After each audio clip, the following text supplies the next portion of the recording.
Сайн бацхан үзэгч сонсогч уншигч та бүхэндээ бэлтгэн хүргэдэг 100 асуулт нэвтрүүлгийн маань энэ удаагийн дугаар эхлэхэд бэлэн болоод байна.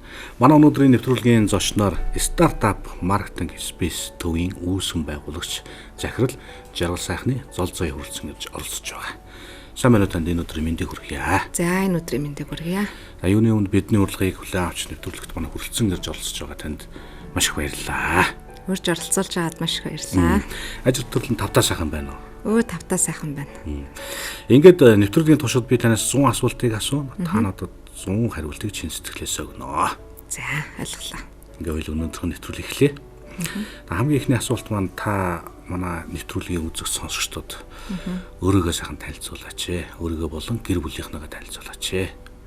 За намайг Жаргал сайхны зол зоё гэдэг. Би Монголын үндэсний маркетингийн холбооны ерөнхийлөгчийн албыг хашдаг байгаа давхар. Тэгээд Монгол улсад гарааны бизнес, жижиг дунд үйлдвэрлэл эрхлэгчдийг дэмждэг стартап маркетинг спейс төвийг үүсгэн байгуулад 3 дахь жилдээ үйл ажиллагаа явуулж байна. Манай аавыг Жаргал сайхан, ээжийг Хотгон цэцэг гэдэг. Аав маань хувираа бизнес эрхэлдэг. Ээж маань хүний их хэмж, зүрхний тэргүүлэх хэмжээр ажилтдаг байж байгаа. Доороо нэг дүүтэй айлаас хоёулаа. Цар хоёулгана гэдэг шиг. Тэгээд дүү маань бол Улаанбаатар хотын Нацагт орчин номын сангийн орлогч даргаар ажилтдаг ийм хүмүүс байдаг.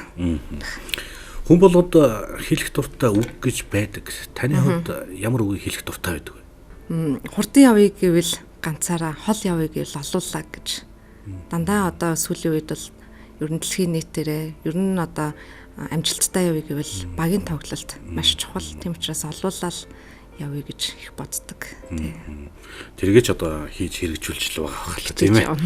За стартапын талаар онцгойлон танаас асуунаа. Та ер нь багада ямар мэргэжилтэй болъё гэж боддог байсан юм? Жүжигчин болъё гэж боддог байсан. Бүр бага бахта 10 жил тахта урлагийн үзлэг болдсон шүү дээ тий. Тэрэн дээр Ромео Жюлетийн дүр тоглож байлаа. Бүжиглдэг байсан, дуулдаг байсан. Ер нь урлагийн чиглэлийн хүн болъё гэж боддог байсан. Тэгээд өөрөө ер нь бол өсөөгүй, нэг өндөр болоогүй. Тэгээд тийм учраас жүжигчин болон урлагийн салбарт орох боломж нь жоохон хумс. Нуруу намцсан гэж. Нуруу намцсан. Тий. Тэгээд ямар мэргэжлийг эзэмшөө та? Бизнесийн удирдлага тэр дотроо маркетингийн мэргэжил. Маркетингийн салбарт яг 12 жил ажиллаж байна. Тэгээд энэ маань өөрөө маркетинг бол бүх салбарт байдаг. Тэр дотроо бас урлагт байдаг шүү дээ. Тэгэхээр ер нь бол урлагтайгаа болон бизнесийн салбарт нэлээ ингэж ойрхон ажиллахын тулд эхлээд ер нь маркетингийн мэргэжлийг сонгуул бүх салбарт ажиллаж болох юм байна. Бас өөрөө урлагт туртай учраас урлагийн салбартайгаа ойрхон ажиллаж болох юм байна гэд кинонд хүртэл ажиллаж исэн. За, стартап маркетинг спейс төв маань байгуулагдаад өдгөө 3 жил болж одоогоор үйл ажиллагаа нь хэрхэн өргөдсөн бэ? Энд тэнд аймагуд, хотуудад салбар нээгдсэн гэж. Ер нь яг 12 жил дандаа залуучуудтай хамтарч ажиллаж байгаа. Монгол брэндүүдийг, бүтээгдэхүүнүүдийг дэмжиж ажиллаж байгаа. Тэгээд боддоор хэрхэн Монгол залуучуудаа илүү хөгжүүлэх үү, үндэсний брэндэд илүү яг бодтойгоор дэмжих үү гэдэг энэ санаанаас 2013 оноос хойш санаа маань хөгжсөр хагаад дэлхийн нийтэд хандлага болоод байгаа энэ хамтын офсоор дамжуулж дэлхийн шилдэг гарааны бизнесүүдийг хөгжүүлдэг юм байна гэж судлаад тэгээд энэ бизнесээ 17 оны 8 сарын 30-наас эхэлж явуулж эхэлсэн байж байгаа. Яг 3 жилийн маань өнөөдөр ингээд тас болж байгаад маш их баяртай байна. Тэгээд 1095 хоног гэж байгаа л та. 3 жил бол бага хугацаа биш. Гэхдээ бас их хугацаа биш. Тэгээ энэ хугацаанд бид нар өөрсдөө Монгол улсад энэ салбар маань дөнгөж хөгжиж байгаа. Цоо шин. Тэгэхээр өөртөө ажиллангаа алдаж оноод суралцаад маш их зүйлийг суралцсан. Тэрэндээ ч бас маш их азтай гэж боддог. Тэгээд хийж байгаа ажил маань нүдэн дээр бас харагддаг. Дөнгөж шин санаанаас нь ахуулаад бодит бизнес олгож хөгжүүлээд зах зээл дээр хэрэглэгчдэд одоо гарт нь хүрдэг те. Тэгээд цаашаага олон улсын зах зээл дээр гарах энэ процесс бол өөрөө маш тийм гайхалтай. Тэгээд энэ хугацаанд бид нэр 53 мянган гаруй одоо залуучуудад үйлчлэгээ үзүүлсэн байна. Нийтдээ бараг 300 гаруй ивент арга хэмжээний салбарын ивент арга хэмжээг зохион байгуулсан байна. Тэгээд энэ дундаас нэг 170 гаруй бизнес төрж гарсан байна. Тэгээ манай төвөр одоо гишүүнчлэлтэй байгаад гарсан нийт бизнесүүдийн 40% нь амжилттай явж байгаа. Тэгээ яг хөө мэдээж бас алдаа оноо бол байгаа. Засаж залруулж л явна. Анх энэ бизнесийг ийм одоо хүмүүст хэрэгтэй гэдгээ өөрөө ч тэ манай багийнхан бол мэддэггүй байсан. Явцын дунд үнэхээр л яг Монгол залуучуудын ирээдүй бол энэ оюуны уурхай юм байна.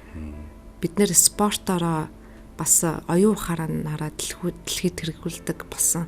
Тэгвэл одоо технологи, инновац, шин санаагаараа дэлхийд тэргүүлэх цаг ирсэн байна гэдгийг бол үнэхээр одоо нөгөө 100-200% итгэлтэй байгаа даа. Тэгэхээр энэ маань өөрөө нийгэмд маш хэрэгтэй. Залуучуудынхаа хүсэл мөрөөдлийг биелүүлэх гүүр нь олж өгж байгаа. Одоо энэ ажилдаа бүр үнэхээр хайртай. Тэгээд маш их ажлыг бол ярьж болохоор л л да. Тэгээд явцын дунд хоёлаа яриад явах гэж бодож байна. Хамтын улсын давуу тал нь юу вэ? Ерөөсөө л хөгжих, хамтарч ажиллах, тэндээс одоо шин түнш одоо тий хамтарч ажиллах хүмүүсээ олох, мэдээллийг нэг доороос авах, зөвлөгөө авах, тэндээс ерөөсөө сурч хөгжих бүх боломжийг бий болгодог. Тэгэхээр энэ соёл өөрөө дэлхийд болол үнэхээр яг тренд болж байгаа. Тэгээ Монгол улс ч гэсэн энэ хөгжлөөс хоцроогүй. Бусад гадаад улс оронд ер нь стартап маркетингийг одоо шинэ гарааны бизнес эрхлэгч залуучуудыг ер нь яаж дэмждэг? Манайтай харьцуулбал манайх ямар түвшинд яваа юм?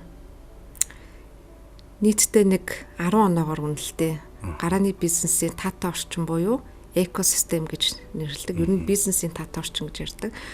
Үүнд маань мэдээж одоо дид бүтцэд те одоо сайн ярьсан хамтын офис, инкубатор төв, шинжилгээ ухааны парк, инновацийн төвүүд гэдэг ингээд орно.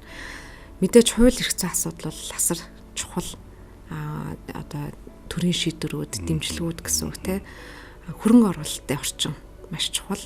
Гадны болон дотоодын хөрөнгө оруулагчдад таатай орчныг бүрдүүлэх. За тэгээд энэ өөрөө шин соёл entrepreneurship гэж нэрлэдэг байгаа л та. Манайч ч одоо зөндөө олон гадаад өвгнүүд орж ирээд шүү. Инновац, технологи, стартап, entrepreneurship гэдэг. Тэгэхээр яг энэ соёл нь өөрөө уламжлалт бизнесүүдээс илүү хурдтай, илүү шинэлэг байдлаар явагддагаараа онцлог. Энэ соёлыг одоо түгээх асуудлууд. Тэгээд энд суралцах асуудлууд ингээд нэг 5 одоо пункт өгдөө. Тэгэхээр эндээс Монгол улс бол өнгөрсөн жилийн судалгаагаар одоо яг 5 оноотой явж байгаа. Нөгөө 10 оноос. Нөгөө 10 оноос. Тэгэхээр биднэрт дахиад 5 оноог дүүрэхийн тулд маш их хийх зүйл байгаа. Зөвхөн одоо хамтын офсоор үйл ажиллагаа явуулаад энэ бол хөгжил маш удаан явагдана. Тэгэхээр бид нар юу гэж бодсон бэ гэхээр дараагийн одоо залуучуудад 5 жилийн хугацааг 1 жил болгож богиносож өгөхийн тулд бүх одоо оролцогч талуудтай хамтарч ажиллах шаардлагатай болж байгаа. Тэгэхээр энэ оролцогч талуудад мэдээж төр хувийн хвшил, корпорац компаниуд, олон улсын байгууллага, төрийн бас мэрэгжлийн байгууллагуудтай нэгт уялдаа холбоотой одоо хоорондоо хамтарч ажиллаж энэ маань цогцоороо хөгжих юм аа. Тэгэхээр бусад улс орнууд яагаад байгаа вэ гэхээр төр нь бол үн дээр маш тийм таатай орчныг нь бүрдүүлээд улсаасаа хөрөнгө оруулалт хийгээд бусад улс орнууд руу олон улсад гарахт нь маш том дэмжлэг өгөөд ерөөсөө одоо ингээд Казахстан, Сингапур, Америк гэдэг ч юм уу зүүн өмнөд Аз бол технологи суурьтай одоо юм стартапуудыг маш хүчтэй дэмжиж байгаа бодлогоор. Тэгэхээр бид нар энэ дээр бол ялцчихгүй одоо хоорондын төр хувьшлын түншлэл гэдэг шиг хамтын ажиллагаа хийх хэрэгтэй. Энийг би болохоор юу гэж боддог вэ гэхээр цоо шин эдийн засаг. Бид нар бол уул уурхайд түшгэлсэн улс. Тэгэхээр бид нар илүү оюун ухаанд түшгэлсэн ийм одоо дэлхийд сая долларын үнэлгээтэй компаниудыг гаргах цаг маш ойрхон байгаа. Тэгэхин тулд хамгийн чухал нь хамтын ажиллагаа хэрэгтэй. Зарим улс оронд бүр яам баг шиг байна тий? Байна. Яам байна, агентлаг байна. Бүр цогцоор нь шийдээд улс бүр зарладаг байхгүй. Одоо Казахстан бол Төв Аз Зүүн Европын дунд энэ технологийн хаб болсноо зарлж байгаа. Тэгээд бусад улс орнуудаас тэр шилдэг залуучуудыг цуглуулад нэг инкубатор төвд бойжуулад тэгээд дэлхийн зах зээл рүү одоо гаргадаг. Эхний одоо 5-аас 10 жилд ямар ч татваргүй байдаг ч юм уу те. Тэр бодлогоор нь ерөөсө бүтэн дэмжиж өчөж байгаа. Одоогоор хичнээн салбартаа болоод байгаа шиг байна. Энэ салбар нэгжээ бас тэлж байгаа нь бусад одоо хөдөө орнуудыг өөр хотод байгаа залуучууд илүү боломжийг олгож байгаа. Ганцхан Улаанбаатар хотод байгаа нөгөө жижиг дунд бизнес эрхлэгч, гарааны бизнес эрхлэгч залуучуудаа дэмжих биш тийм ээ. Одоогоор хичнээн салбартаа болж байна. Анх болол бид нар 21 аймагт энэ үндэсний сүлжээг бий болгоно гэдэг тийм бас маш том ингээд зорилгыг тавьж исэн зарим хүмүүс болоо өө наач одоо биелэх юм уу гээл те. Тэгээд санаж явж хахад бүтэн гихчээр одоо 5 аймагт салбараа нээж байгаа. Тэгээд яагаад энийг хийх болсон бэ гэхээр зөвхөн Улаанбаатар хотын залуучууд яагаад боломжийг эдлээд сайхан орчинд байгаад мэдээлэлтэй ойрхон байх хэрэгтэй гэж тэнд байгаа аймаг сумдад байгаа залуучууд яг л хотод байгаа залуучуудад ижлэхэн тэгш боломжийг хүртэх тий тэгш боломжийг авах хэрэгтэй. Энэ ч өөр олон улсад яг л одоо боловсролын тэгш боломж гэдэг бол дэлхийд даяараа одоо маш дээгүүр одоо байр суурийг эзэлж явж байгаа. Тэгэхээр бид нар энэ зорилтын дагуу одоо салбаруудыг байгуулъя гэдэг ийм санаагаар ингээ явж байгаа. Одоо дүнгэж энэ хагас өдөр буюу 9 сарын 5-нд Дорнот аймагт маань эхний салбар байгуулагдаж байна. Тэгээд энэ тэгш боломжийг олгосноор яах вэ гэхээр орон нутагт байгаа одоо залуучууд болон бизнес эрхлэгчдэд яг энд болж байгаа үйл ажиллагаа зэрэг болно. Энд болж байгаа төсөл хөтөлбөрүүд зэрэг болно. Мэдээлэл зэрэг хүртэгдэн тэ. Тэгээд ирэхээр хүмүүсийн боловсрал мэдлэг болон мэдээллийн ялгаа ингээ байхгүй болчвол ижил хөгжих боломж гараад ирнэ. Тэгэхээр чин тэрний яг хөө гэхээр энд адилхан нэг савн үйлдвэрлэлээ гэж бодоход орон нутагт адилхан савн үйлдвэрлэхэд тэгш хүртээмжтэй одоо зах зээлд гарах боломжтой болно гэсэн үг. Тэгэл бас л туршиж явна. Амжилттай болох байх гэж найдаж байна. Өнгөрсөн онд Said Stars Улаанбаатар 2019 арга хэмжээг амжилттай зохион байгуулсан. Тэгээ үүний үр дүнд Ай хотел компани үндэсний ялагчаар тодорсон тийм ээ. Тэгээ энэ жилийн хувьд бас нэг онцлогтой шүү дээ. Коронавирус цар тахлын үегээд бүртгэл нь эхлээд дууссан шиг харагдчихжээ. Энэ жилийн хувьд ер нь яаж зохион байгуулах гэж байна? Манайхны оролцоо ер нь хэрвээ одоо COVID-19 үе бол яг энэ технологийн салбарын залуучуудад маш их боломжийг олгож байгаа. Дэлхийдээ нэг зэрэг алхахад ягаад гэвэл бүгд онлайн явуулчихж байгаа учраас тийм ижил цагт ижил нөхцөлд өрсөлдөх юм боломжийг олгож байгаа. Өнгөрсөн жилийн хувьд бол Ай хотел компани маань 50000 дэлхийд даяарх стартапуудаас шилдэг 46-гийн нэг болж чадсан. Энэ бол урд нь бас үзүүлээгүй том амжилт. Тэгэхээр биднэрт бол дэлхийд одоо олон улсын тий шилдэг стартапуудад өрсөлдөх одоо тийм боломж байгаа. Чадж байна гэдгээ бас харуулж байгаа тий. Тэгэхээр энэ жилийнх маань болохоор Монгол улсад дотроо бид нар алдаагүй байгаас азтай улсын нэг. Тэгэхээр нөгөө Монгол улс дахь тэмцээнээ болвол яг бодитоор явуулна. Үндэсний ялагчаа энд одоо шалгаруулна гэсэн. Бүртгэл нь бол дууссан байгаа. Эндээс одоо бүртгүүлсэн 40 гаруй технологийн стартапуудаас Швейцар дахь одоо хөрөнгө оруулалтын баг нь 10 шилдэг гарааны бизнесийг цаанаас нь тодруулаад өгдөө. Тэр 10 шилдэг одоо гарааны бизнесүүдээсээ бид нэр шилдэг цорын ганцыг эндээсээ шалгаруулад манай улс бол Төв Аз Зүүн Европын бүсэд хариалагддаг. Тэгээд одоо тэр бүсийн чуулгандаа оролцсон. Гэхдээ тэр нь бол онлайн болно энэ жил. Тэндээ оролцоод тэндээсээ шалгарч чадах юм бол дэлхийн одоо тэмцээнд орно. Тэрэнд 95 улсын шилдэг стартапууд нэг дор одоо онлайнаар оролцсон. Ерөөсөө энэ Said Stars гэдэг бол дэлхийд даяар 95 улсад салбартай маш том ийм одоо гарааны бизнесийн нэгдэл. Тэгээд энэ нь бол өөрөө Швейцарт төвтэй хөрөнгө оруулалтын компани байгаа. 3 жилийн өмнөөс миний би Монгол улс дахь амбассадор буюу төлөөлөгчөөр нь ажиллаж байгаа. Тэгэхээр нөгөө Монгол улсаас бид нар одоо манай салбарт ажилладаг залуучуудын ганц мөрөөдөл юу вэ гэхээр нөгөө Apple, Facebook шиг дэлхийд сая долларын үнэлгээтэй unicorn гэдэг онцгой ганц тийм компанийг төрүүлэх нь л бидний одоо маш том зорилго. Тэгээд ирэх юм бол Монгол улсын эдийн засагт үнэхээр маш том ач холбогдолтой Монгол улс руу маш их хөрөнгө оруулагчид сонирхож ирэх ийм том боломж. Давхар Монгол улсаас сурталчлах маш том тийм боломж гэж хараад байгаа. Тэгэхээр энэ дээр маш амбицтай, төлөвлөгөөтэй, бид нар зохион байгуулалттай ер нь оролцож байгаа. Түрүү жилээс нэлээд туршлагаж жаад процесс нь яаж явагддгийг мэдээд ингээд явж байгаа. Тэгэхээр ер нь бол иймэрхүү тэмцээнүүд нэлээдгүй их болдог л тоо. Тэгэл алгасгүй л ер нь ороод ах хэрэгтэй гэж бодож байна. Коронавирустай холбоотойгоор үндэсний аж ахуйн нэгжүүд тэр дундаа бас жижиг дунд бас л ер нь жоохон хэцүү байх шиг байна. Тэд нар ч гэдэггүй ер нь төрөлсөн гэдэг цаашдаа эдийн засаг ч гэсэн ер нь жоохон эвгүй харагдаад байна шүү дээ. Таны хувьд энэ коронавирус цаг хугацааг алдаж байгаа зүйл болж байна уу? Нүгэл танд боломж олгож байна уу? Та яаж олж харсан?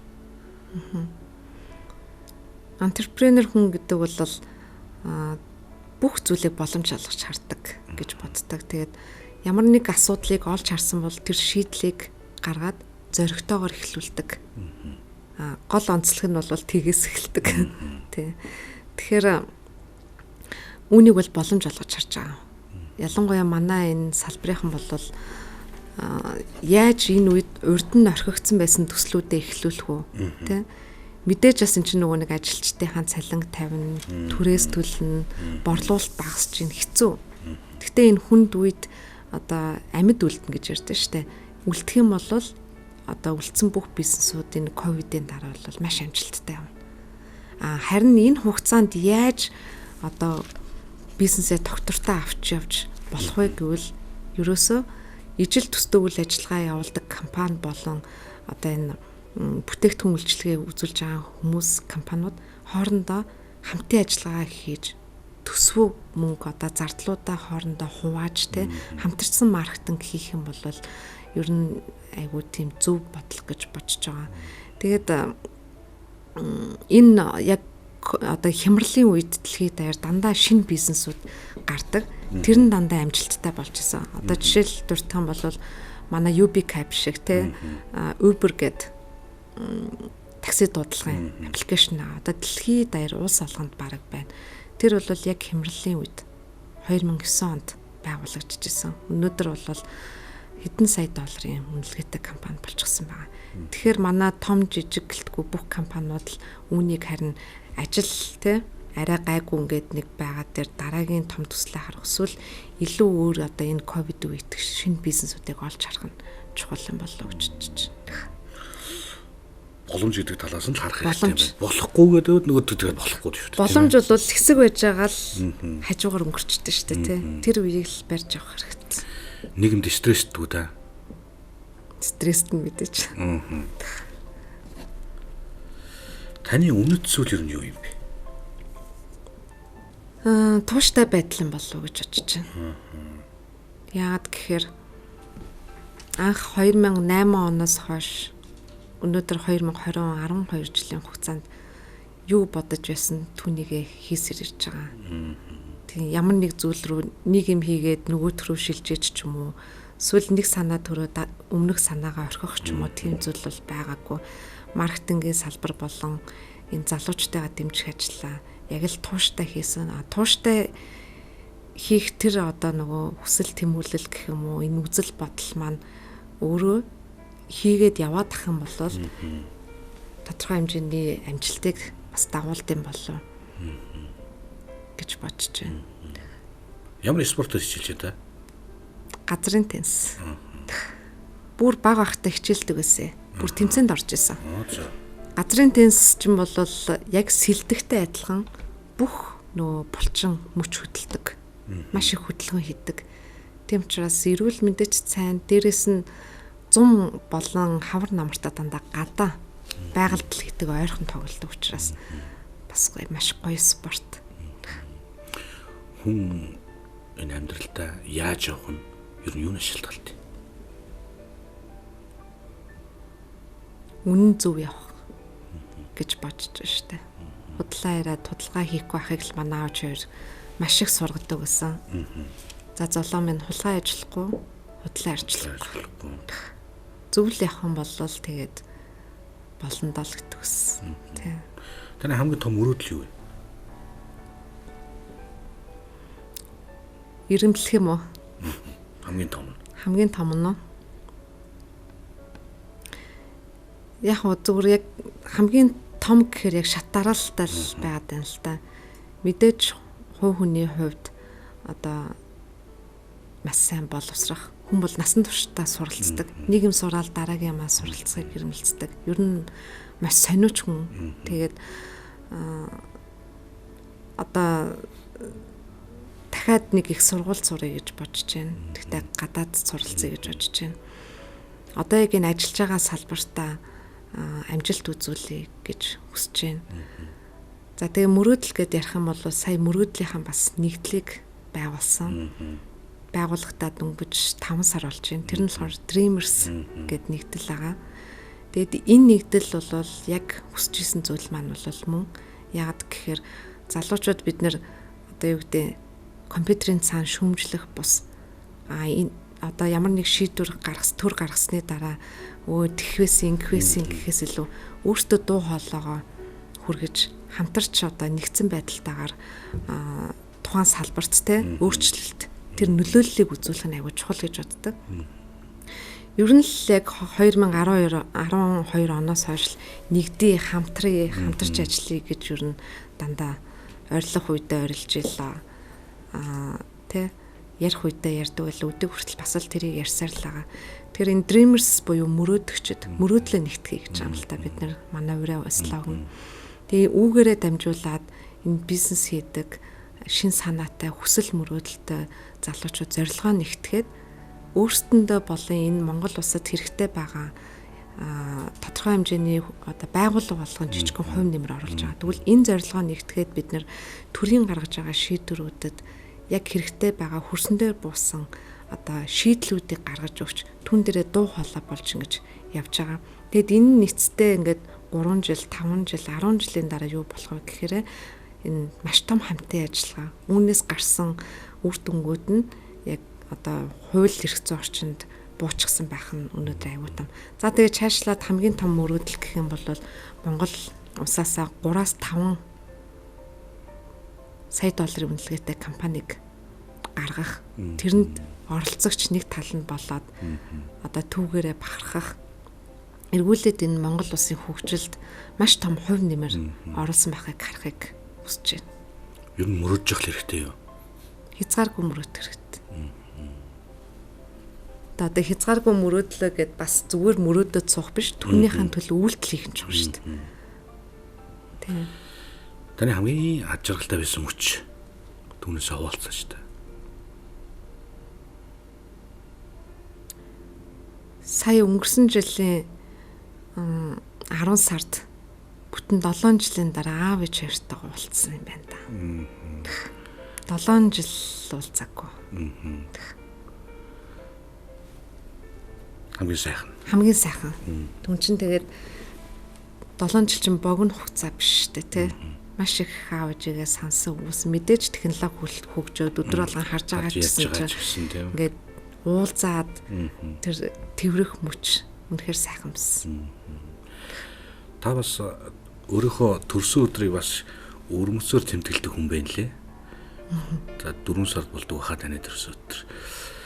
Төрсөн жил болгоны төрсөн өдрөөрөө ямар нэгэн тийм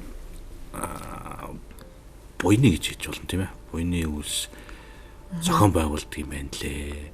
Яагаад ер нь энийг хийх болсон? Хичнээн жил хийж байгаа бай.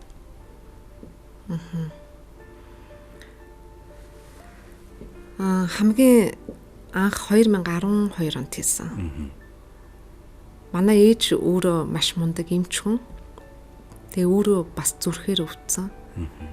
Тэгээд Монгол улсад эмчлэгдэх боломжгүй болсон. Энэ бол айгүй тийм эмзэг сэтгэлтэй манай гэр бүлийн хувьд.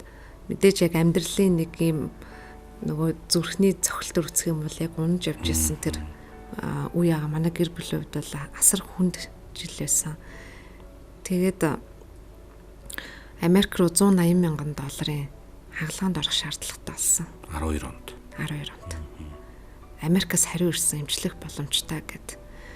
Тэгээд би тэд одоо байр сав, бизнес бүхэл зүйлээ одоо зараад хамаатан садан хандин мөнгө өргөөд тэгээ анх манай найзууд үгүй золоо чи дандаа юм олон нийтэд ажил хийж хүмүүст дандаа ингээд те одоо буян үлдчих явдаг маш олон салбарын чамд найзууд байдаг те ер нь ээжтэй зориулсан хандив арга хэмжээ хийлтэй найзууд нь дэмжээ гэд тэгээд ер нь ингээд бодоодсэн чинь тгий гэж удаад тэгээд наран ээж гэд хандив арга хэмжээ яг өөрийнх нь төрсөн өдрөөр зохион байгуулад 100 найзуудтай аав ээжтэйгээ хамт ахуулсан зурагтай төрсөн өдрийн урилга өгсөн. Тэг бүгд ирсэн. Урлаг, соёл, бизнес гэл улс төр одоо бүх салбарын найзууд маань ирсэн. 10 жил их сургууль гэл те. Тэгээд тэрэн дээр бүх найзууд маань хандив өргөөд яг үг хэлж байхдаа би бүр ингээд зангираад ингээ уйлаад нэг амлалт өгсөн. Би л баян хүн бишээ. Гэхдээ найз нөхдөр баян хүн юм аа. Та нарт үнэхээр их баярлалаа. Ээжийг маань аварсанд баярлалаа гэд би жил болгон нийгэмд сайн үйлс хийх болно гэд ийм амлалттай хүн юм байна. Тэгээд аав ээж хоёр маань Америк яваад эмчилгээ хагалгаандаа ороод тэг өдийг хүртэл хяналтанд байдаг л та бас одоо бол 90 сар бол маш сайхан аж төрөөд ингээд Америкт байж байгаа. Тэгээд дараа жилээс нь ахуулаад би төрсөн өдрөөрөө эхлээд хүүхдүүд, дараа нь эмнэлэг, дараа нь боловсролын салбарт төсөл сонгоод тэр төслөөрөө одоо найзуудтай ингээд презентац тавьж танилцуулаад за надад төрсөн өдрийн бэлэг хэрэггүй. Бүгдээрээ хамтдаа энэ одоо төсөлд хандив өргөж бодит одоо хөрөнгө оруулалт хийя гэдэг. Амглан амарч явах төвийн төрсний дараах тасаг гэдэг. Тэнд 5 өрөөгийн тогтчулж ирсэн. Дауны синдром, тархинаас ажилтсан хүүхдүүдийн цэцэрлэг тас хэрэгтэй зүйлсээ авч өгч ирсэн. За, ичэдийн орон бас хандив өгч ирсэн. За тэгээд хамгийн сүүлд өнгөрсөн жил бол яг энэ хийж байгаа ажилтайгаа холбоотой яг энэ ажлаа ингээд хийгээд энэ залуучуудтай одоо энэ салбарт ажиллаад эхлэнгүүт бүр суур 10 жилээс нь өсвөр наснаас нь энэ entrepreneurship гэдэг ойлголтыг шинээр сэтгэх, бүтээлчээр сэтгэх, хамтарч ажиллах, мөнгөний үн цэнийг, хөдөлмөрлөх үн цэнийг ойлгох хэрэгтэй байна. Гэт 84 дугаар сургууль дээр бид нар бас л найзуудтайгаа хамтраад сурагч entrepreneur гэдэг танхим байгуулад.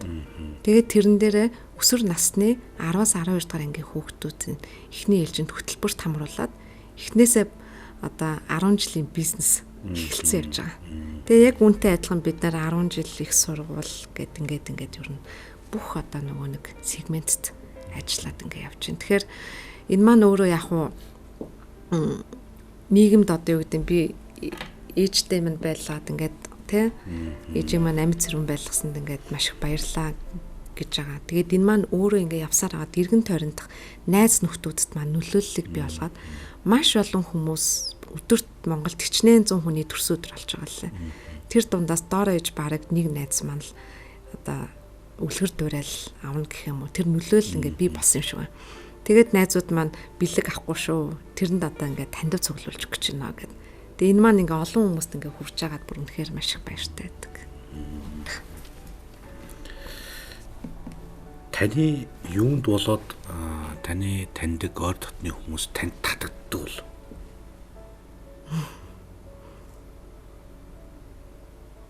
одоо юунд татагддаг болоо.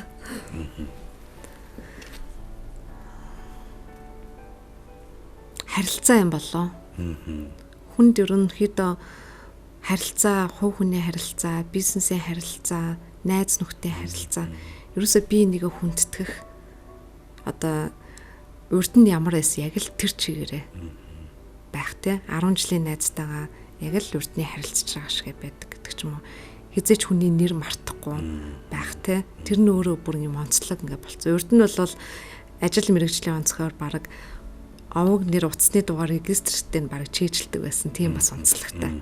Тэгэхээр ер нь харилцаа маш чухал гэж ер нь энэ бүх одоо нөгөө нэг харилцаан дээр анхаарч ажилладаг. Тэгвэл золзойд дургүй хүмүүс хэрвэдэг бол байдаг баха. Мэдээч юм хийх гэж оролдож явж байгаа хүнийг тэгээд одоо юу гэдэг хүн болгон таалагдах ажил мэдээч хийхгүй шүү дээ. Харин ч баг зарим хүмүүс дургүй ээжэж илүү хурцлаа шүү дээ. Тийм. Таны үг ер нь хэр хүчтэй байдаг гэж боддог уу? Хүчтэй гэж бодож байна. Хүчтэй байжж өөрөө нөлөөллийг бий болох учраас өөрөө бас хүчтэй байх хэрэгтэй. Энэ амжилт гэж ер нь юу вэ? Амжуулж хийх гэсэн үг шүү дээ. Тий. Өөрийгөө та юм хэр амжилттай яваа гэж боддог уу? Өөрийгөө магтах нь жоохон сонирхолтой тий. Ер нь бол шин зүйлийг санаачлаад хийсэн бол заавал ард нь гарахыг хичээдэг. Тэгээд тэр нь бол заримдаа амжилттай болдог, заримдаа одоо амжилтгүй болдог. Тэгсэн тусан хизээч орхидоггүй. Дахиад дараагийн агсан төвшөнд хийхийг хичээдэг. Тэгээд тодорхой хэмжээний амжилтыг бол үзүүлсэн баг. Тэрийг одоо бусад мал хэлэх бахта өөрийгөө л дүгнж чадахгүй юм байна. Тэгвэл өөрийгөө муулна хоёлаа. За. Таны муу зуршил юу вэ? Би тийм маш эртэж хүн бол биш. Тэгтээ бол оройтч юмдна. Тий. Эртэж биш гэдэг нь одоо муу зуршил уу? Зарим талаар хоёр талтай л да. Зарим талаараа бас жоохон муу байд юм аа. Өглөөрт хүмүүс маш их ажил амжуулсан байхыг хараад нөгөө цагаан шар хүрдэг байхгүй. Ингээд тэр цэрэд хийчихэл гэл. Гэтэ тэглээгээд би одоо юу гэдэг 12 хүртэл унтдаг л дээ. Нэг 8-гээс сэрдэг. Өшөө бүр 6 цагт сэрдэг хүмүүс, 5 цагт сэрдэг хүмүүс байна. Илүү л их хэмээг амжуулмаар байгаа байхгүй. 24 цаг багтаад шүү дээ. Таны хамгийн сайн хийж чаддаг зүйл юу вэ? Ярилцах. Өөр юм бол саяны хэлсэн дээр яг адилхан хүмүүс хоорондын харилцааг маш сайн зохицуулах юм болов. Одоо жишээлх юм бол над дээр нэг зөвлөгөө авах гэдэг хүн ирлээ гэж үтэй. Ийм нэг шин санаа байна. Тэгэхэд нөгөө талд яг гिचлхэн бас нэг шин санаа бодцсон нөхөр байгаа байхгүй. Эсвэл нөгөө талд нь яг тэрийг хийх гэж байгаа, дэмжиж байгаа байгууллага байгаа байхгүй. Тэгэх юм бол маш олон хүмүүстэй ер нь миний ажил бол өглөөнөөс орой хүртэл дандаа хүмүүстэй л уулздаг. Тэгээд тэр хүмүүс хоорондоо ямар хүмүүсийг хооронд нь холбож болох уу? Ямар хүмүүсийг хооронд нь хамтын ажиллагаа хийлгэж болох уу? Хин юу гэж чадах уу гэдэг дээр хүмүүсийг хооронд нь холбож одоо зуучлах. Тэгээд тэр хүмүүс холбож зуучлуулад бол нэг буруу явсан юм бол байхгүй. Тэгэхээр нөгөө хин юу хийж чаддаг тэрийг нь нөгөө талд нь дутуу байгаа хүмүүсийг нь хооронд нь уулзуулах. Золцоо амар хуурлуул яах вэ? Гал шиг дөрвөлцөн гэхдээ маш хурд унтрана. Танаа лого их гоё штэ. Яг танаа логог харахаар та харагдаад байдгийг. Та харагдаад байна гэдэг нэг тийм нэг ажилчин эмгтэй зүгэл харагдаад байдгийг. Энэ логоныхоо утга учир. Энэ лого бол 40 логоны дараа бий болсон. 6 сарын хугацаанд. Бүр ямар ч лого таалагдахгүйсэн байхгүй. Маш тийм ирч хүчтэй. Тэгээд одоо хөгжлийг илэрхийлсэн ийм байх ёстой гэл одоо дизайнертай санал болгол. Тэгээд 2-3 хүнээр хийлгсэн л дээ ер нь бол. Тэгээд энэ төвчин өөрөө манай төв зүгийн үр. Яг нэг ийм хэлбэртэй дээ шүү дээ. Зүгийн үүрэнд зүгийнүүд маань боожоод одоо зах зээл дээр буюу дэлхийн зах зээл дээр гарна гэсэн ийм утга агуулгатай. Тэгээд цэнхэр өнгө бол өөрөө бизнес харилцааны одоо өнгө. Шар оранж өнгө бол өөрөө эрдэм мэдлэг боловсролын өнгө. Тэгээ энэ хоёр нэгдээд суралцаад те хамтарч ажиллаад ингээ явах юм бол одоо амжилтанд хүрнэ гэсэн ийм утга агуулгатай. Тэгээд манай ураа үг бол зүгийн шиг ажил. Буюу be like a bee гэж. Тэр дотор ажиллаж байгаа 30 гаруй компаниуд өөрсдийгөө зүгий гэж боддог. Манай одоо 10 гаруй багийнхан одоо ажилтнууд маань тусдаа өөрсдийн зүгийн нэртэй. Тэгэхээр нөгөө зүгийн шиг ажиллахдаа зүгийн маань өөрөө багаар ажилдаг. Тэ хоорондын зохион байгуулалт маш сайтай, маш бүтээлч амтан. Тэр даашаа бид нэр бүр зүгийн дээр судалгаа хийжсэн. Тэгэхэд бүр одоо нохоо шиг хүний одоо тэр нөө сэтгхүү болон тухайн үеийн сэтгэл хөдлөлийг мэдэрч чаддаг. Бүр одоо нөгөө цэрэг армийн юм дээр бол нөгөө бөмбөг өштэй. Тэрийг илрүүлж чаддаг. Тэсрэг бөмбөгийг илрүүлж чаддаг. Тийм юм тийм л. Тэгэхээр суралцах, зүгийнээс суралцах зүйл их байна. Таны сонсгогч хүсдэггүй үг ямар үг? Дараа олъё. Та өөрөө тэгж хэлэхгүй юу? Маш бага тохиолдолд. Ер нь яагаад дараа болъё гэж? Юм хойшлно гэдэг чинь ажил болон бүх зүйл дахиад дараашаа хойшлно гэсэн үг байхгүй. Маргааш олъё, дараа олъё. Цагийн имийг одоо уул нь бол цагт нь хийчихвэл хураагдахгүй гэсэн үг шүү дээ, тий. Дараа олъё. Одоо л яри л гэж байгаа шүү дээ. Тий, яри гэдэг чинь мөрөө. Тий. Түрүүн та хүн хөтлөө суралцдаг гэсэн шүү дээ. Одоо юунд илүү ихээр суралцахыг хүсэж байна та? Одоо юу гэдэг нь 5 жилийн өмнө, 10 жилийн өмнө гэл тэгэхэд ер нь за бизнесийн удирдлагаараа дахиад гүнзгийрүүлээ да гэл тий. Одоо бол би илүү одоо энэ технологийн чиглэлээр илүү нарийн мэрэгжил эзэмшихийг хүсэж байгаа. Яагаад гэвэл одоо дэлхийн 100 компани 50 нь сүүлийн 10 жил бий болсон компаниуд байгаа шүү дээ. Тэгэхээр энэ дээр бид нар маш их төвлөрч ер нь бол ажиллаж байгаа. Хүн бол гэхдээ суралцаж дуусахгүй шүү дээ. Хүн бол төгс биш. Одоо би ч төгс биш. Ер нь хүн болон төгс биш. Тэрийг чаддаг одоо тэр төгс багийг бүрдүүлэхин төлөө ирмэлцэх хэрэгтэй юм шиг байна. Сүүлийн үед бид нар бас маш их хөрөнгө оруулалтын чиглэл рүү ажиллаж байгаа. Яа тэгэхээр залуучуудад маань маш гоё санаанууд байдаг. Маш гоё хэрэгжүүлэх одоо баг нь байдаг. Тэр цаг үед нэрсэн байдаг. Нөгөө талд одоо хөрөнгө оруулагч нар олоход маш хүнд байдаг. Тэгэхээр энэ хөрөнгө оруулалтын орчныг сайжруулах, хөрөнгө оруулагчдыг илүү мэдээлэлтэй болгох, нөгөө талд ийм гоё санаа байна шүү гэдгийг нөгөө хөрөнгө оруулагчид мэдүүлэх тэр талын ажлуудыг нэлээд хийж байгаа. Тэгэхээр энэ технологи болон хөрөнгө оруулалтын чиглэл рүү нэлээд мэрэгших сонирхол бол байна. Одоо залуучууд бас нэг үеуд бол мундаг байна. Сүүлийн үеийн залуучууд юм. Амар эдийн санаанууд гарч ийн үү? Манай зэт үеийнхэн бол бас гүр аимшдах юм а тийм. Нүүбийн судалгаан дээр нийслэл хотод амьдарч байгаа манай зэт үеийнхний 90% нь хуваараа бизнес эрхлэх сонирхолтой гэсэн судалгаа гарсан. Тэгэхээр энэ маань өөрөө нөгөө хөдөлмөр эрхлэлтийн асуудал дээр өөртөө ажил олгохч болох гэдэг шүү дээ. Шинийг санаачиж ямар нэгэн бүгд хийх гэдэг.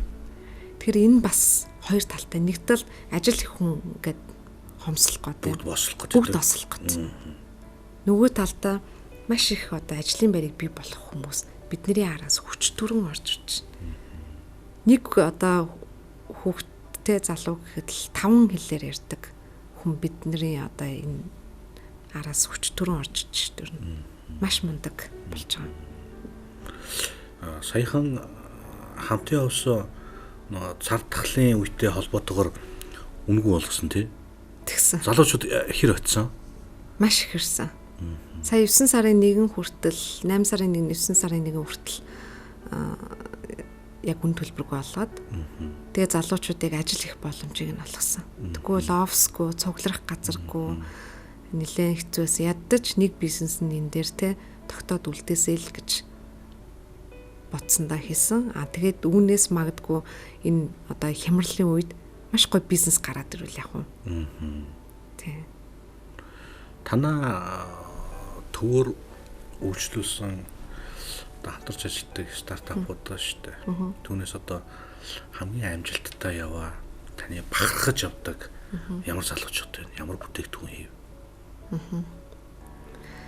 Манай хамгийн анхны дөнгөж нээгдэж яхад эхний өдөр ирсэн нэг бүсгүй байгаа. Тэр болохоор Маяра гэд одоо хүмүүсийн маш сайн мэддэг брэнд болцсон. Тийм байна. Жижигхэн ийм 6 метрик квадрат өрөөнөөс өнөөдөр хэдэн одоо дэлгүүртэй болчлоо тий. Үйлдвэртэй болчлоо. Өргөжөөд явж байна. Тэгээд энэ өөрөө бол зөвхөн нэг одоо бүтээгдэхүүн хийгээд байгаа биш. Маш судалгаатай. Монгол өв соёлоо орчин үед шингээж хүмүүст илүү энэ одоо өв соёлоо сурталчилсан тийм инновацлог одоо бүтээгдэхүүн үйлчлэгийг гаргадаг. Тэгээ түүгээр би л үнэхээр их бахархдаг. Үүний дараа бол Print Pro гэдэг компани. Ямар ч одоо нөгөө уцаар захиалга авдаггүй онлайн үйлчлэгийг тэгсэн мөртлөө Facebook-ийн чат дээр нэрийн хуудас, брошюр бүх зүйлээ онлайнаар захиалаад онлайнаар төлбөрөө хийгээд нэг ч харилцах шаардлагагүйгээр өөрийнх нь офс дээр хүргэгддэг. Тэгээд нэг мэдсэн жилийн дотор нэрийн хуудас хэвлэлтийн зах зээлийн 70% эзэлсэн байсан. Маш хийж байгаа дизайн хүртэл их өөрхөн тэтэр тий. Тий. Бас захиалж үзсэн үү? Захиалж үзсэн. Тий.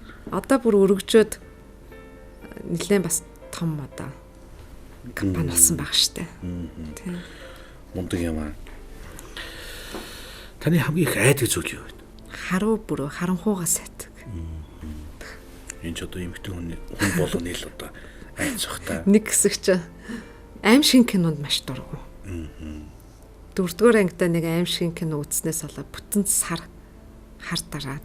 Тэгээ түүнээс хойш бол аим шиг нэг ч кино үзээгүй. Ер нь тийм айц хүчтэй ч юм уу харанхуу үзүүлэл бол их дургу.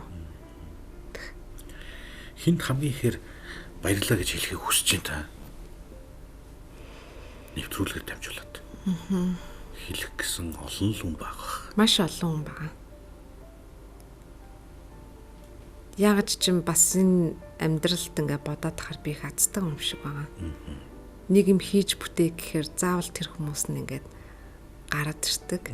Анх бол бас энэ бизнес дүнгэж санаа байх төдөд хөрөнгө оруулагч хайгаагүй байсан. Тэгэхэд хөрөнгө оруулагч өөрөө гараад ирсэн шүү дээ.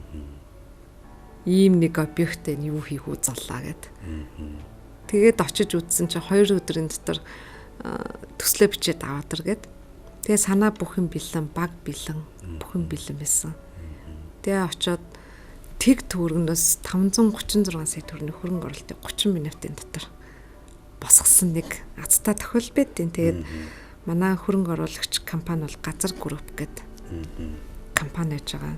Тэгээд өөрөө ч анх энэ олон мянган залуучуудад тэр гэрлийг хасааж те гүүрэн болж мөрөөдлийг нь биелүүлнэ гэж юу н бас бодог байх. Одоо ч өөрөө энэ их сонин тохиол болсон шүү гэж ярьдаг байхгүй манай одоо хөрөнгө оруулагч маань.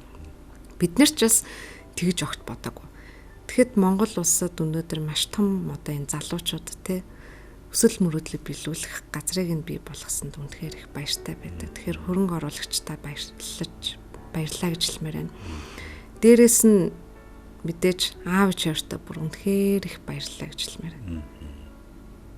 Аль болох одоо зөвхөн болгож хүмүүжүүлэх те саяны хийсэн шиг худлаа битээр судалгаа хийж болохгүй шүү гэдэг бүр багаас хамгийн их хэлдэг гэсэн үг.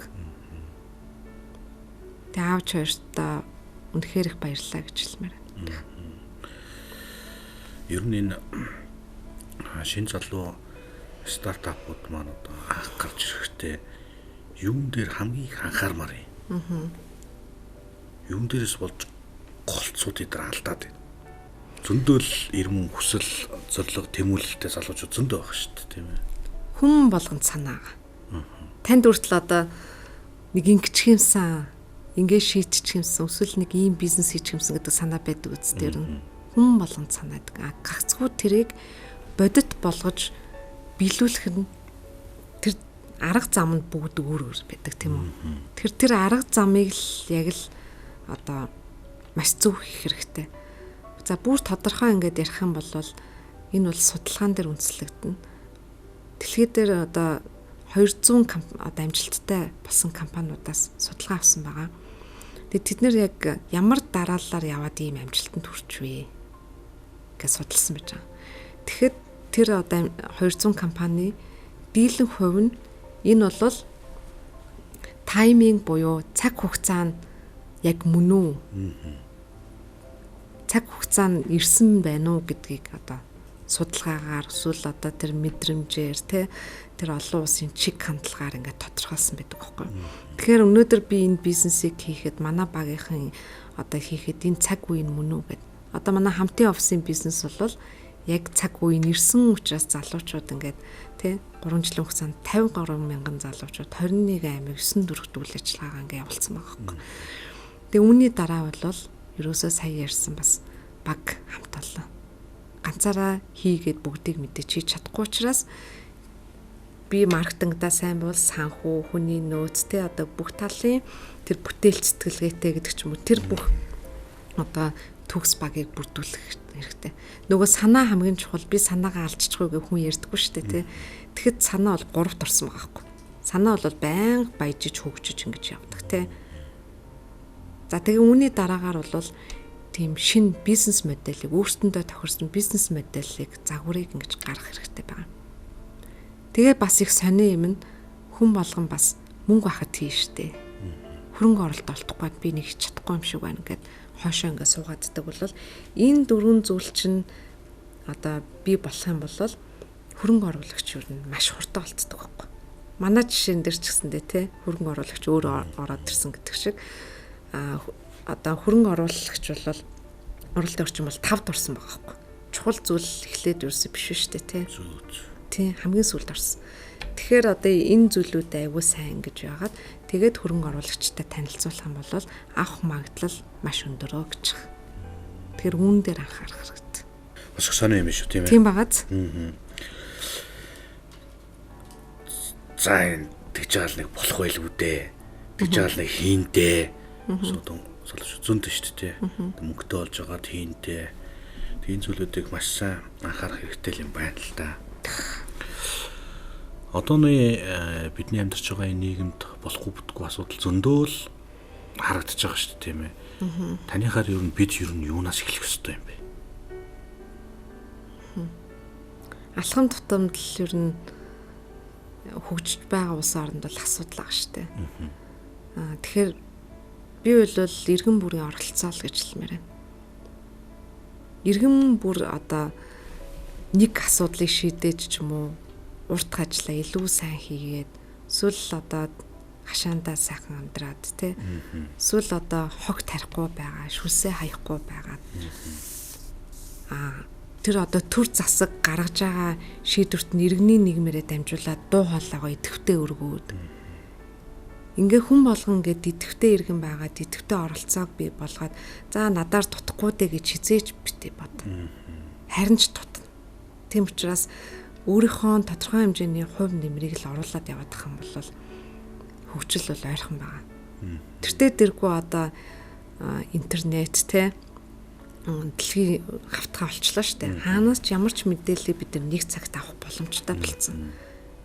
Тийм байхад бид нэр онлайнаар сурч чадж байна. Онлайнаар хэл үзэж болж байна. Нэг интернет нэг сарын те 30 мянган төгрөг төлөөд хүн болгон хөгжиж болж байна.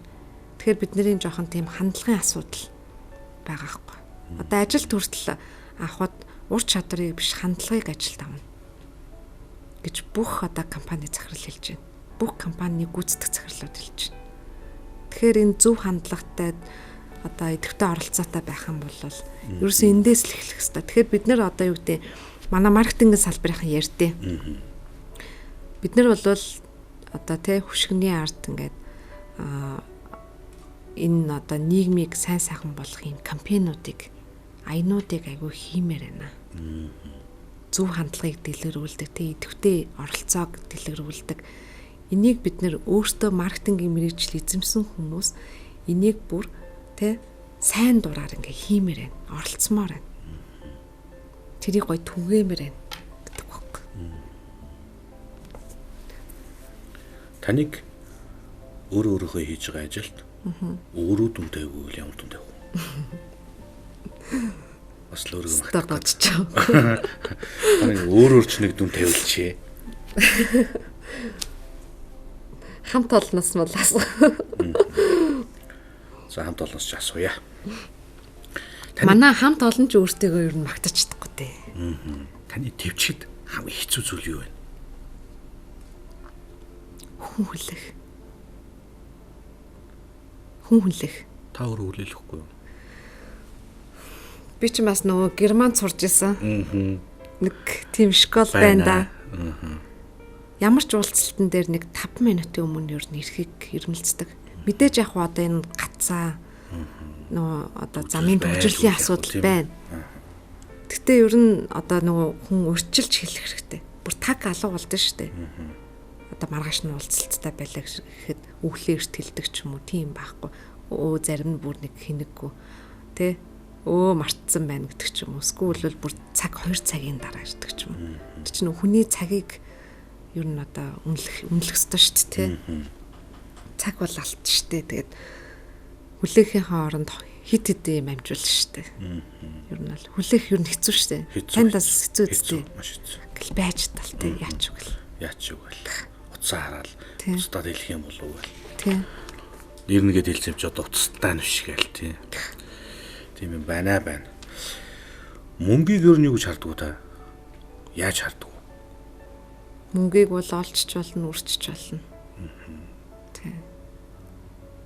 Нэг тийм мэдээж яг амьдрахад бол хэрэгтэй. Гэхдээ хамгийн чухал одоо үнд зүйл ч юм уу байгаад бол явахгүй.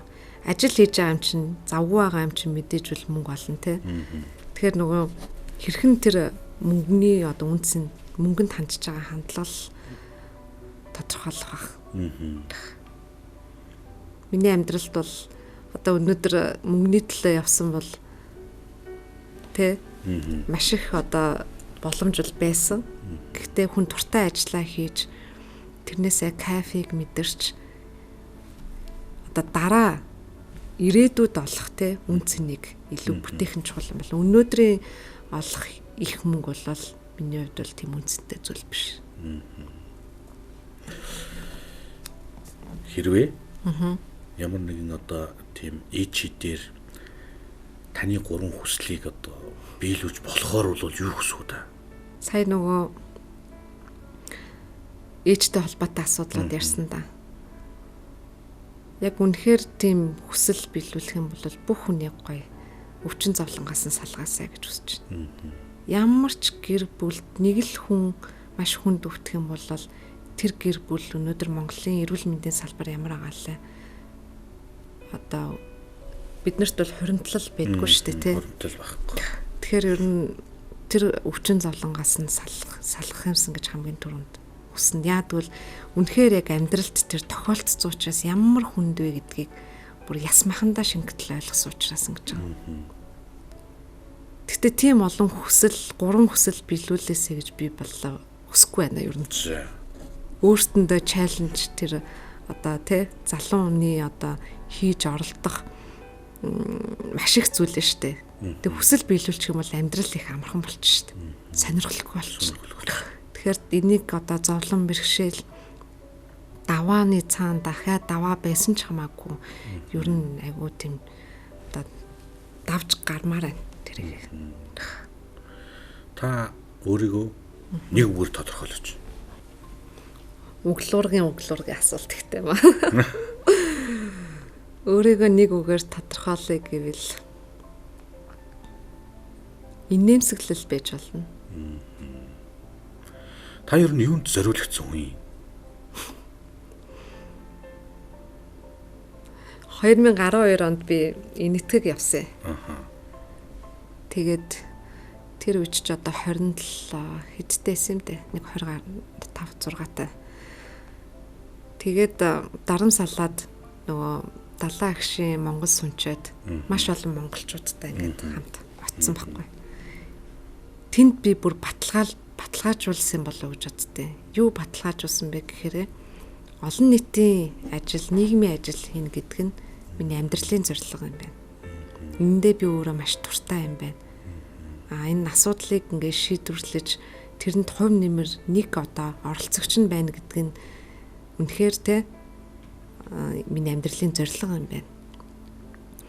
Саяхныг хүртэл энэ 3 жилийн өмнө энэ компани байгуулахын өмнө би 9-10 жил одоодсон хийж байгаа төрийн бас байгууллага, олон нийтийн байгууллагаар явсан. Дандаа залуучуудтай одоо те хамтарч ажиллаж, хамт хөвчөж, хамт суралцаж тэгээд ямар нэг зүйлийг ингээд ийм асуудлаа энийг ингээд шийдэх гэдэг гаргалгааг дандаа л хүмүүстэй хамтарч ингээд ажиллаж ирсэн. Тэгэхээр тэр 12 онд дарам салын ингээд яваад ирсэн бас миний амьдрал тохиолдсон маш том зүйл юм болов уу гэж бодож байна.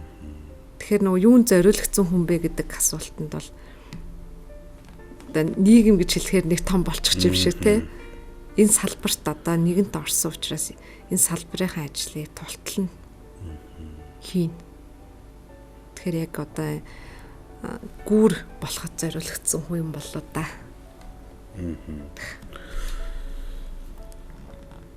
Таны хамгийн сайн мэддэг гадаад хэл ямар хэл вэ?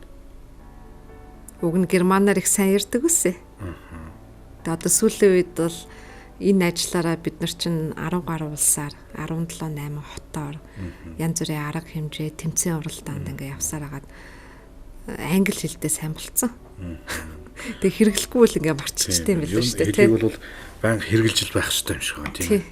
Тэгэхгүй бол мартагдаад л цаашгаа явж байгаа тал. Миний бүр анхны мэрэгжил чинь герман хэлний багш орчуулагч.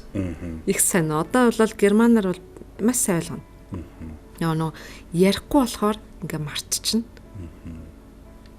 Тэгэхээр нөгөө эргээд сэргээвэл буцаад сэрэх байх гэж бодож байна. Хайр таныхаар юу вэ? Хайр.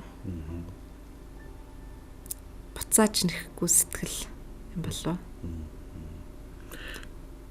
Хайр бол олон янз шүү дээ тий.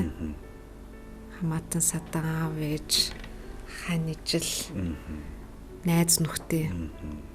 Тэнгүүд тэр бүгдээрээ адилхан буцаад сэтгэл нэхгүй л байх хэрэгтэй. Би тэгсэн юм чин гэдэг нэг барьцааны сэтгэлтэй биш. Тэ? Хайрлсан бол хайрлсан шиг хайрлаад би чамайг тэгж хайрлсан учраас намайг буцаагаад ингэж хайрлах гэж нэхгүй байх хэрэгтэй. Тэгвэл амьдрал таныхаар. Амьдрал бол адал явдал аялал юм да. Яг бол бид нар одоо цор ганц л амьдарч байгаа. Цор ганц амьдрахтаа бид нар дараа нь одоо дурсагдах нэртэй тий. Гэхдээ одоо нэг л амьдарч байгаа хүн, залуу хүн бүх хийж үзье гэсэн юм аа. Хийж үзэж одоо аялаж тий. Сурахыг хүссэн юм аа сурч ажиллахыг хүссэн мэрэгчлэрээ ажиллаж дараа нь харамсахгүй амьдрах. Тэ?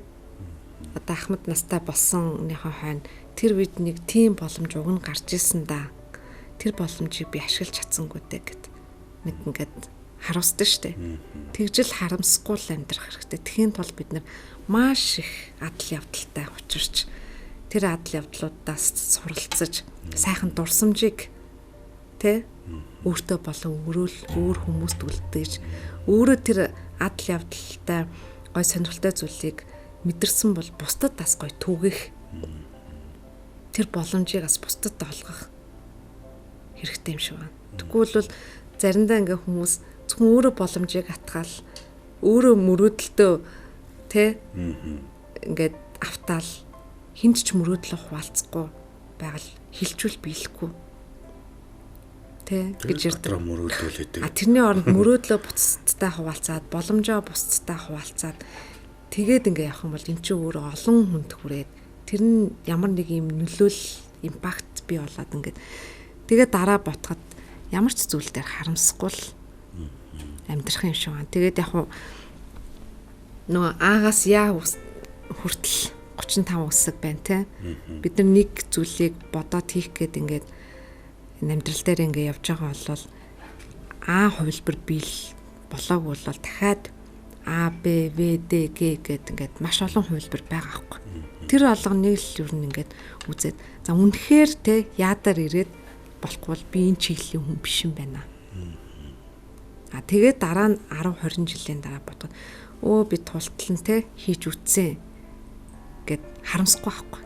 Хайр дурлал дээрч тэр те найз нөхдөйгөө муудалцах асуудал дээрч тэр хүнийг ингээ уучлж дахиад нэг боломж олгож гэж явах хэрэгтэй юм шиг. Хэрвээ та энэ хүний орчлонд хүн бол төрөөгүй байсан бол ямар амьд бол төрөхсөн бол зүг юм болоо. Санал нэг байна. Ингээд бидний урилгыг хүлээн авч нэвтрүүлэгт маань хүрэлцэн гэж оролцсон танд маш их баярлалаа. Таны цаашдын санад сэтэж бодож мөрөөдөж яваа бүхэл ажил чинь сэтгэлчлэн сайхан бүтгэлтгай. Амжилт хүсье.